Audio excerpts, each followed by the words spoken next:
আর এখান থেকে মাত্র 300 মিটার দূরেই হলো বাংলাদেশ। এই দিক থেকে যে লাইনটা আসছে, এই দিক থেকে আসছে ইন্ডিয়ার দিকে, আর আমার এই দিকে যে লাইনটা চলে যাচ্ছে এটা হচ্ছে বাংলাদেশের দিকে যাচ্ছে, খুলনার দিকে। একসময় এই ব্রিজ কতটা ব্যস্ত থাকতো, ইন্ডিয়ার কলকাতার যে চিতপুর রেলওয়ে স্টেশন আছে ওখান থেকে ট্রেন বাংলাদেশে খুলনা যেত, এবং খুলনা থেকে আবার ট্রেন যেত ইন্ডিয়ার মধ্যে। এখন কিন্তু আমি চলে এসেছি বনগাঁর খুবই সুন্দর একটি জায়গা, রাখালদাস সেতু যেটাকে বলা হয়। আর নিচে থেকে এই যে নদীটা বয়ে যাচ্ছে, এই নদীটা কিন্তু ইছামতি নদী। বাম দিকের এই লাইনগুলো চলে যাচ্ছে নৈহাটি, কৃষ্ণনগর, রানাঘাটের ওই দিকে। আর এই দিকে যে লাইনটা, এই লাইনটা চলে যাচ্ছে কলকাতা কড লাইন, মানে ওই ডানকুনির দিকে দক্ষিণেশ্বর হয়ে। এখন কিন্তু আমি দাঁড়িয়ে আছি ভারতের অন্তিম স্টেশন পেট্রাপোল স্টেশনে।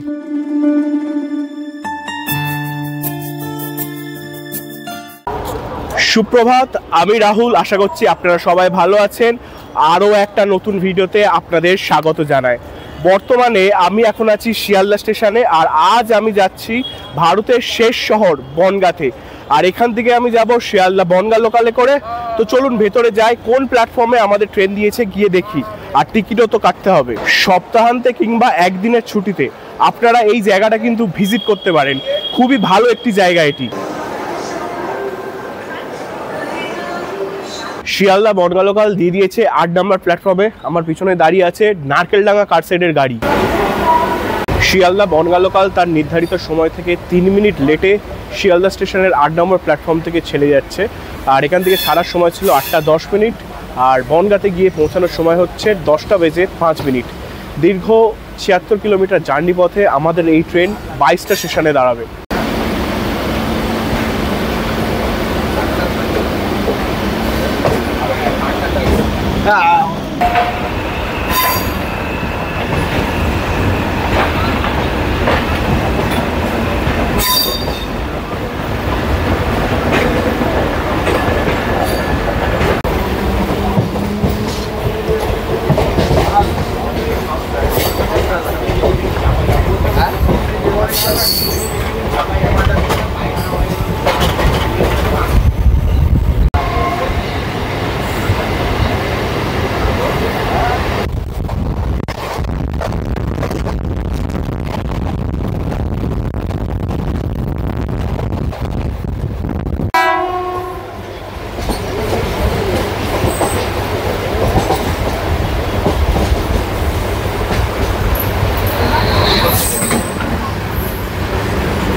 শিয়ালদহ থেকে 3 কিলোমিটার জার্নি পথ শেষ করে আমরা চলে এসেছি Bidhannagar road railway station.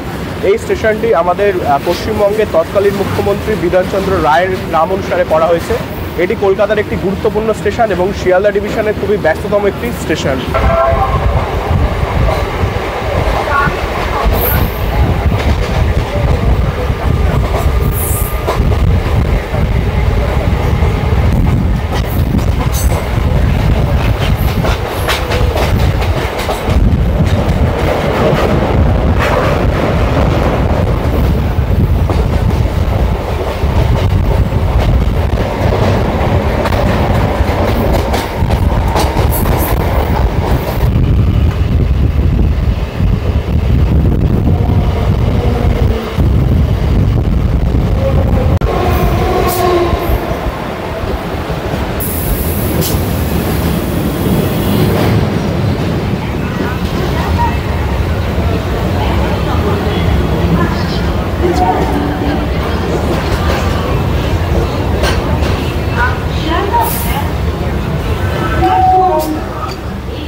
Sealdah থেকে 6 কিলোমিটারের জার্নি পথ শেষ, আমরা চলে এসেছি দমদম জংশন রেলওয়ে স্টেশন।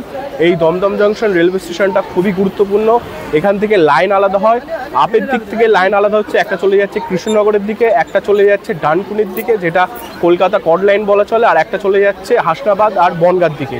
আর পিছন দিকটা অর্থাৎ শিয়ালদার দিক থেকে তো একটা লাইন আসছে, আর একটা লাইন আসছে কলকাতার দিক থেকে।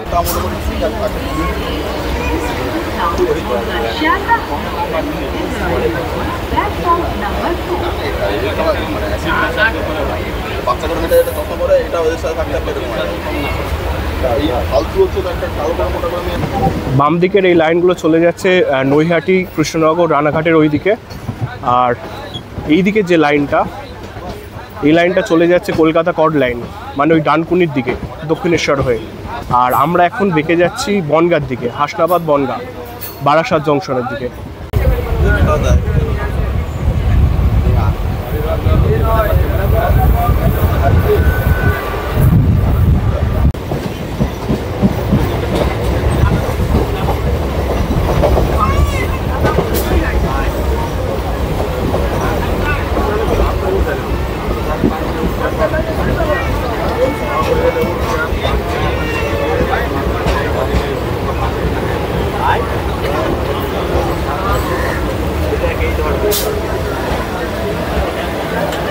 শিয়ালদহ থেকে 9 কিলোমিটারের জার্নি শেষ, আমরা চলে এসেছি দমদম ক্যান্টনমেন্ট স্টেশনে। আর এই দমদম ক্যান্টনমেন্ট স্টেশনের কাছে রয়েছে Kolkata metro Dum Dum cantonment metro station. আমার ট্রেনের এই বাঁদিকেই রয়েছে। আর দীর্ঘ 76 কিলোমিটার জার্নি পথে 22টা স্টেশনে আমাদের এই ট্রেন দাঁড়াবে। তাই সবকটা ট্রেন দেখাতে পারবো না, কিছু স্টেশন স্কিপ করে আপনাদের সাথে কথা হচ্ছে নিউ ব্যারাকপুর স্টেশনে গিয়ে।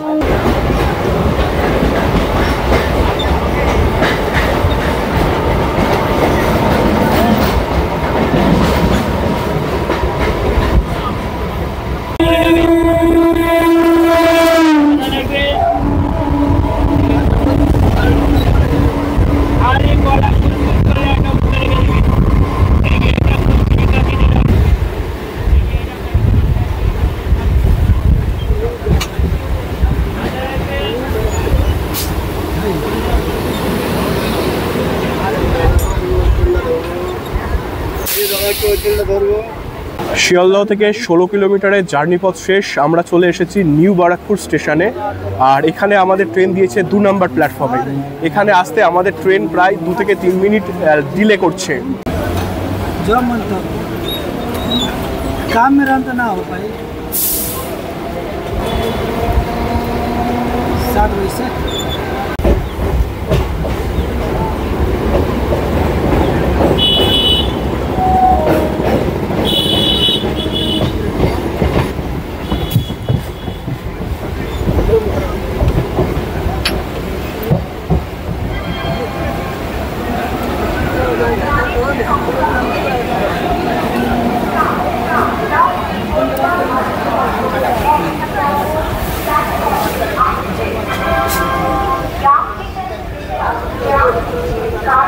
সতেরো কিলোমিটারের জার্নি পথ শেষ, আমরা চলে এসেছি মধ্যমগ্রাম স্টেশনে। আর নিউ ব্যারাকপুর থেকে মধ্যমগ্রাম কিন্তু অনেকটাই কাছে, 1 কিলোমিটারের মধ্যে। মানে নিউ ব্যারাকপুর আপনার পড়ছে ওই 16 কিলোমিটার শিয়ালদা থেকে, আর মধ্যমগ্রাম শিয়ালদা থেকে 17 কিলোমিটার।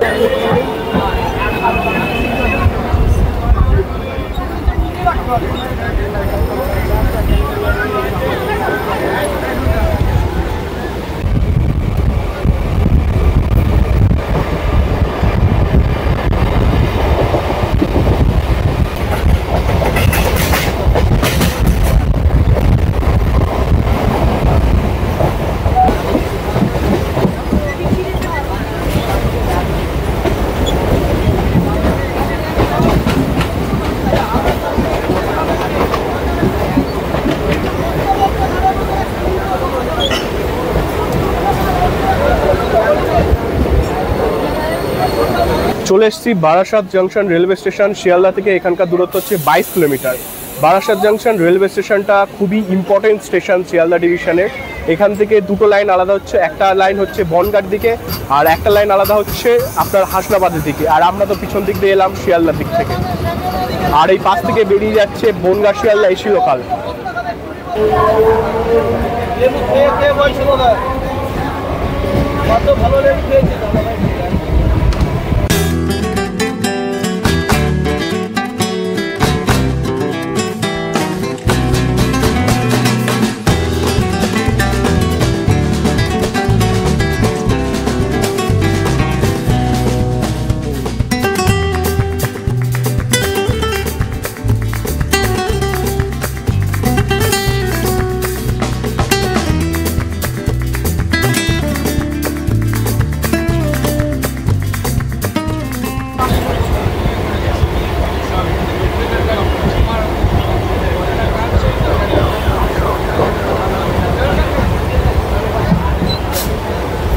শিয়ালদহ থেকে 66 কিলোমিটারের জার্নি পথ শেষ। আমরা চলে এসেছি ঠাকুরনগরে। ঠাকুরনগরে আমাদের ট্রেন দিয়েছে 1 নম্বর প্ল্যাটফর্মে। আর এই ঠাকুরনগর খুবই গুরুত্বপূর্ণ একটি জায়গা। এখানে মাতুয়া সম্প্রদায়ের একটি মন্দির রয়েছে।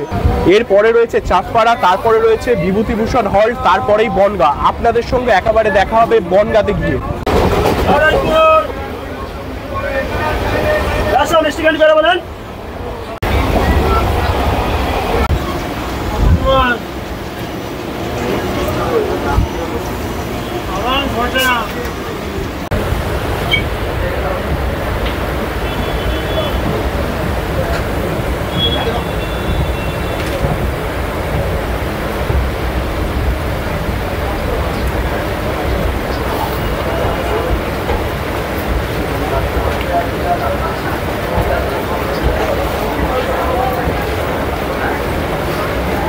শিয়ালদহ থেকে 76 কিলোমিটারের জার্নি পথ শেষ করে আমরা চলে এসেছি বনগাঁতে।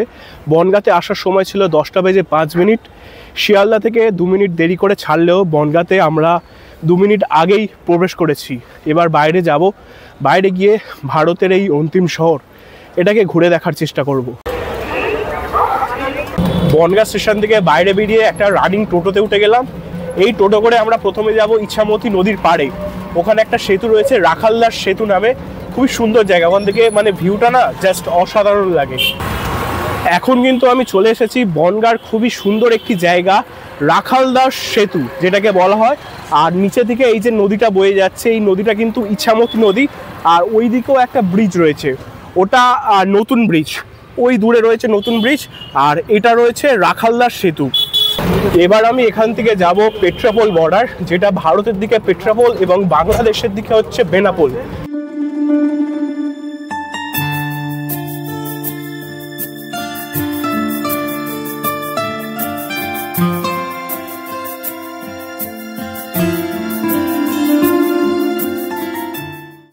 এখন যে রাস্তাটার ওপর থেকে যাচ্ছি, এই রাস্তাটার নাম হচ্ছে যশোর রোড। এই রাস্তাটা সোজা চলে যাচ্ছে বাংলাদেশের বেনাপোলের দিকে।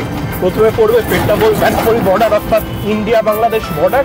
তারপরেই রয়েছে বাংলাদেশের বেনাপোল। আর পাশে যে গাড়িগুলো দাঁড়িয়ে ছিল দেখতে পাচ্ছিলেন, যে বড় বড় ট্রাক, ওই ট্রাকে করে কিন্তু বাংলাদেশ ইন্ডিয়ার মধ্যে ট্রান্সপোর্ট যে সিস্টেম রয়েছে, বাণিজ্য হয়ে থাকে।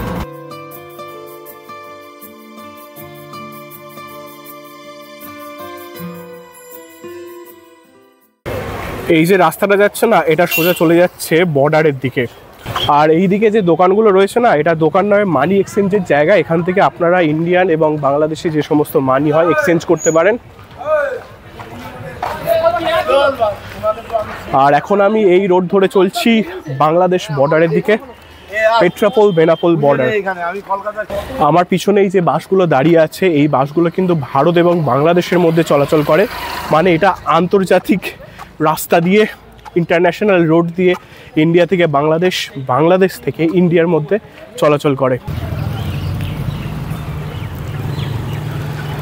আমরা এখন চলে এসেছি ইন্ডিয়া বাংলাদেশ বর্ডার। ওই যে দূরে ফেন্সিং করা দেখা যাচ্ছে, ওটাই বর্ডার। ভারতে পেট্রাপোল এবং বাংলাদেশের বেনাপোল, পেট্রাপোল বেনাপোল বর্ডার, দূরেই বাংলাদেশ। এই যে গাড়িটা আসছে ভারত বাংলাদেশ, এটা একটি গভর্নমেন্ট গাড়ির সৌহার্দ্য। এটা সোজা এখন চলে যাবে আপনার ওই বাংলাদেশের দিকে। সামনে ওই বর্ডার রয়েছে, বর্ডার ওই বাংলাদেশের দিকে।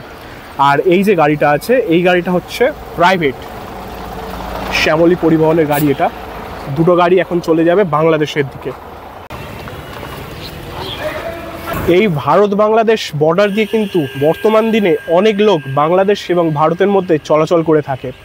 সামনেই রয়েছে ইমিগ্রেশন অফিস, ওখান থেকে ইমিগ্রেশন করে বাংলাদেশে গিয়ে ফের ইমিগ্রেশন করে সোজাসুজি আপনারা চলে যেতে পারেন বাংলাদেশে। আর আমার পিছনে এখানে উঠছে ইন্ডিয়ার ফ্ল্যাগ। আর যেহেতু এটা বর্ডার এরিয়া, তাই রেস্ট্রিক্টেড, সব জায়গায় ভিডিও তো করা যায় না, তাই বর্ডারের একদম কাছে গিয়ে ভিডিও করে আপনাদের দেখাতে পারলাম না। পেট্রাপোল বেনাপোল বর্ডার থেকে এখন চলে এসেছি আরও একটি জায়গা। শুধু বাংলাদেশ আর ইন্ডিয়া সড়ক যোগাযোগ এমন তো নয়, রেল যোগাযোগও রয়েছে। তাই এই পেট্রাপোলের কাছে রয়েছে পেট্রাপোল স্টেশন, যেখান থেকে খুলনা এক্সপ্রেস কিন্তু চলতো। এখন সেই দিকেই যাচ্ছি, মানে পেট্রাপোল বর্ডার যেখানে রয়েছে ওর পাশে একটি গ্রামীণ রাস্তা রয়েছে, ছোট ঢালাই ফেলা রাস্তা। এই রাস্তা ধরেই এখন যাচ্ছি পেট্রাপোল স্টেশনের দিকে। এখন কিন্তু আমি চলে এসেছি ভারতবর্ষের অন্তিম স্টেশন পেট্রাপোল স্টেশন। এই পেট্রাপোল স্টেশন থেকে কিন্তু ভারত বাংলাদেশের যে খুলনা এক্সপ্রেস ছিল সেটা চলাচল করত, বর্তমানে সেটা চলাচল করে না, হয়তো অদূর ভবিষ্যতে ফের শুরু হবে। আর এটাই হলো ভারতবর্ষের অন্তিম স্টেশন। এক সময় ভারতের এই অন্তিম স্টেশন পেট্রাপোল স্টেশনে কিন্তু বহু সংখ্যক লোক ওঠানামা করত, যখন এখান থেকে খুলনা এক্সপ্রেস করে ইন্ডিয়ার মানুষ বাংলাদেশে এবং বাংলাদেশের মানুষ ইন্ডিয়াতে যাতায়াত করত। বর্তমানে যেহেতু এই সার্ভিসটা বন্ধ আছে, তাই এখন পুরো জনশূন্য পড়ে রয়েছে এই স্টেশনটা। এই দিক থেকে যে লাইনটা আসছে, এই দিক থেকে আসছে ইন্ডিয়ার দিকে, আর আমার এই দিকে যে লাইনটা চলে যাচ্ছে এটা হচ্ছে বাংলাদেশের দিকে যাচ্ছে, খুলনার দিকে। স্টেশন থেকে মেন রোডে চলে এলাম। মেন রোড মানে যশোর রোড। এখান থেকে একটা ভ্যান পেয়ে গেছি, মোটর ভ্যান। এই মোটর ভ্যানে করে এখন যাব বনগাঁ স্টেশনের দিকে। আর বনগাঁ স্টেশন, ওখান থেকে যাব সাত ভাই কালী মন্দির। সাত ভাই কালী মন্দির কেন বললাম, জায়গাটা একটা বিশেষত্ব রয়েছে, মন্দিরের কাছে গিয়ে আপনাদের ওই জায়গার বিশেষত্বটা জানাচ্ছি। আর এখন একদম মাথার উপরে বড় বড় গাছ। কাকু এগুলো কি গাছ? শিশু গাছ। একদম ওপরে রয়েছে শিশু গাছ। এই শিশু গাছের ছায়ার তল থেকে আমরা ভ্যানে করে হাওয়া খেতে খেতে এখন যাচ্ছি বনগাঁর দিকে। আর কাকু বলছে এই গাছগুলোর আনুমানিক বয়স 300 বছরেরও বেশি।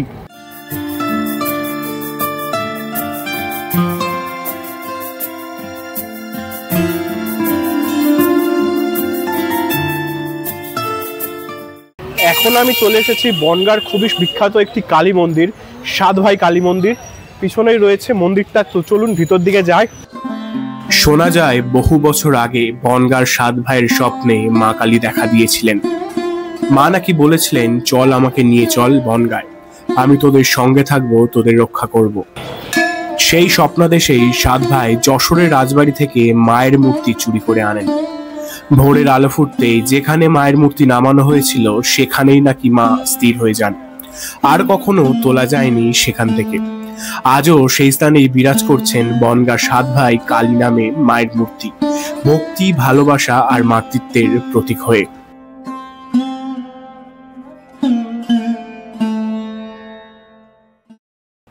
সাত ভাই কালী মন্দির থেকে কিন্তু আমি এখন চলে এসেছি এই খুলনা যাওয়ার রেল ব্রিজে।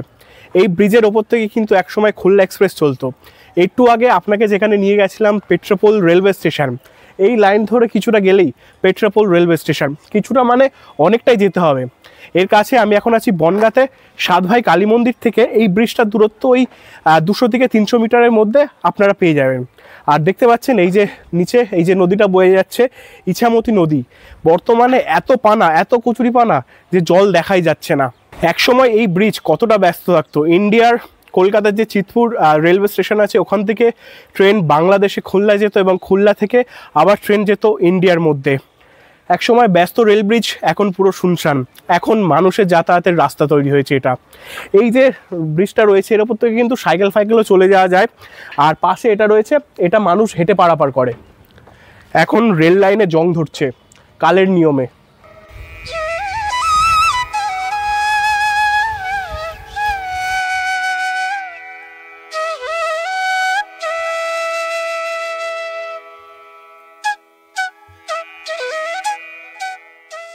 এটা হলো বনগাঁর প্রসিদ্ধ 10 হাতওয়ালা কালী মায়ের মন্দির, যে মন্দিরটা রয়েছে সাত ভাই কালী মন্দির থেকে কিছুটা দূরে।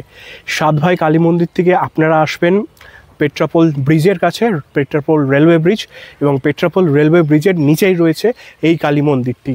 কত সুন্দর শান্ত পরিবেশে এই মন্দিরটি রয়েছে।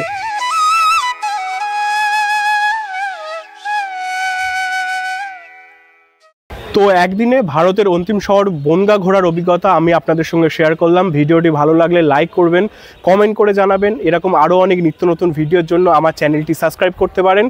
অনেক ভালো থাকবেন, সুস্থ থাকবেন। দেখা হচ্ছে পরবর্তী পর্বে, পরবর্তী ভিডিওতে। আজ তাহলে টাটা, জয় হিন্দ, জয় ভারত।